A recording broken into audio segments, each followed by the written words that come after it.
Halo teman-teman, Assalamualaikum warahmatullahi wabarakatuh. Apa kabarnya nih? Mudah-mudahan baik semua ya. Sama seperti Miss Lika saat ini. Alhamdulillah sehat dan masih dalam lindungan Allah Subhanahu wa Ta'ala. Semoga kalian tidak bosan belajar di rumah ya.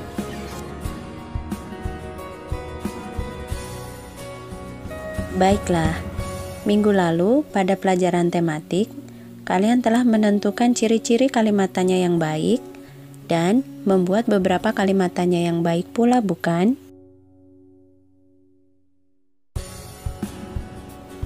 Nantinya, kalian akan melakukan wawancara dengan pakar-pakar virus COVID-19 di lingkungan rumah kalian.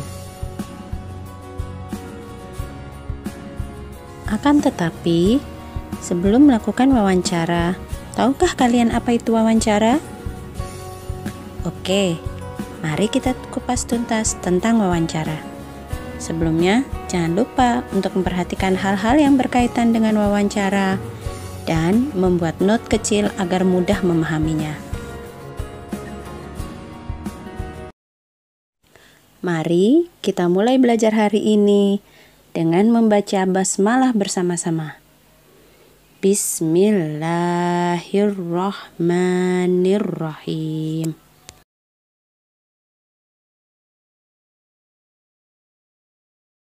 Pernahkah kalian melihat para reporter di televisi bertanya tentang satu topik bahasan pada seorang ahli, seperti terlihat pada video ini?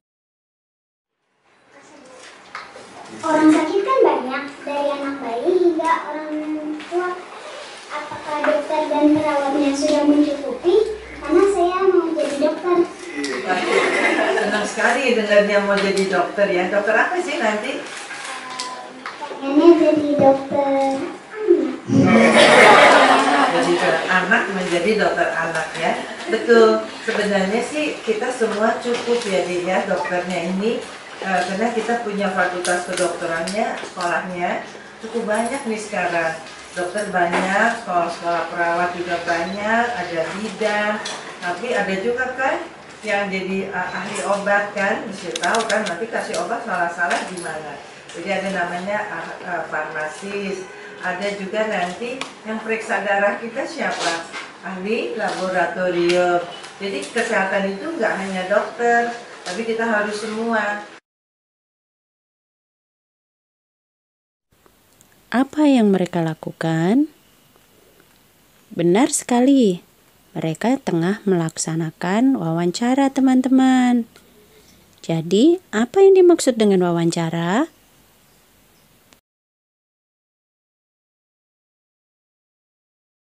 Baiklah. Miss Lika akan menyempurnakan kalimat kalian. Tanya jawab antara dua pihak, yaitu pewawancara dan narasumber, untuk memperoleh data, keterangan, atau pendapat tentang suatu hal disebut dengan wawancara, teman-teman.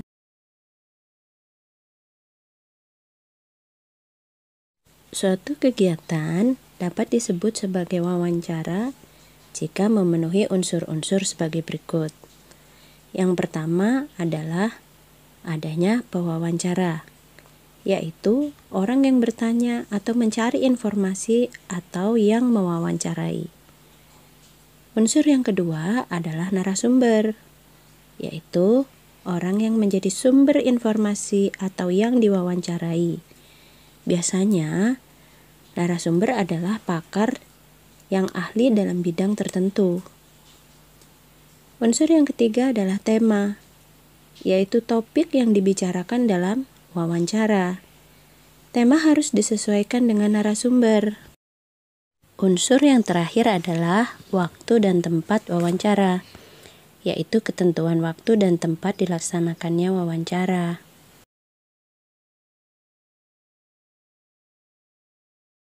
Perlu kalian ketahui teman-teman, bahwa dalam wawancara keempat unsur tersebut harus terpenuhi. Apabila salah satu unsurnya tidak terpenuhi, maka kegiatan tersebut bukan merupakan wawancara.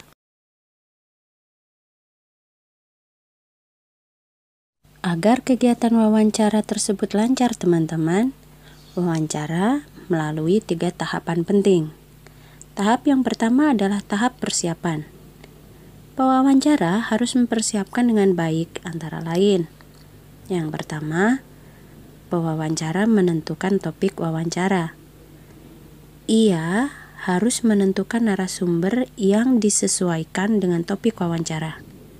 Yang ketiga, mengetahui identitas narasumber tersebut secara umum saja. Yang keempat, menghubungi atau mengkonfirmasi narasumber yang akan diwawancarai. Yang kelima, tidak lupa membuat garis besar atau daftar pertanyaan sama seperti yang telah kalian lakukan minggu lalu. Yang keenam, pewawancara juga perlu mempelajari masalah yang berkaitan dengan topik yang akan dilaksanakan. Sementara itu, yang terakhir, pewawancara harus mempersiapkan alat bantu untuk mencatat hasil wawancara.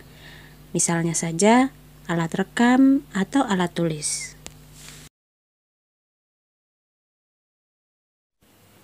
Setelah tahap persiapan selesai, maka tahap berikutnya adalah tahap pelaksanaan wawancara. Pada tahap ini, seorang pewawancara harus memperhatikan etika wawancara atau sopan santun dalam melaksanakan wawancara, teman-teman. Ada beberapa tindakan yang harus dilaksanakan pewawancara. Tindakan yang pertama adalah pewawancara harus datang tepat waktu, sesuai dengan perjanjian. Jangan sampai narasumber menunggu pewawancara. Tindakan yang kedua, pewawancara harus bersikap sopan santun, wajar, dan ramah, sehingga narasumber merasa nyaman saat ditanya. Yang ketiga, dalam bertanya, sebaiknya pewawancara mendahulukan pertanyaan yang ringan dan sederhana.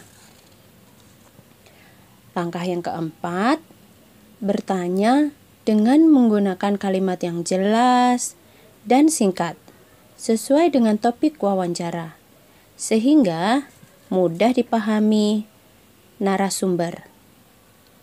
Yang kelima, hindari pertanyaan yang bersifat pribadi, agar narasumber tidak tersinggung. Yang keenam, mencatat hal-hal penting hasil wawancara dan menyimpulkannya sendiri. Yang ketujuh, jangan pernah menyela apabila narasumber sedang berbicara. Dengan demikian, informasi yang diperoleh akan lebih lengkap dan jelas. Yang terakhir, setelah selesai wawancara, tentu saja pewawancara harus mengucapkan terima kasih untuk menghargai narasumber.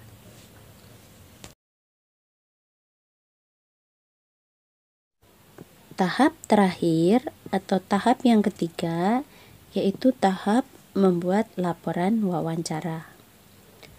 Setelah teman-teman selesai melaksanakan wawancara, maka buatlah sebuah laporan wawancara dan jangan lupa membubuhkan kesimpulan wawancara dengan menggunakan bahasa yang mudah dipahami oleh pembaca.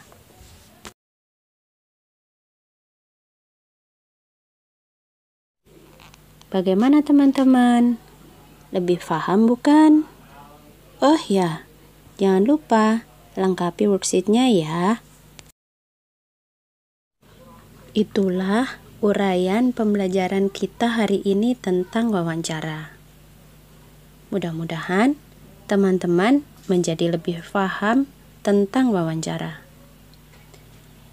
Ingatlah terus materi pembelajaran hari ini, karena materi wawancara ini akan digunakan untuk pembelajaran berikutnya ya teman-teman.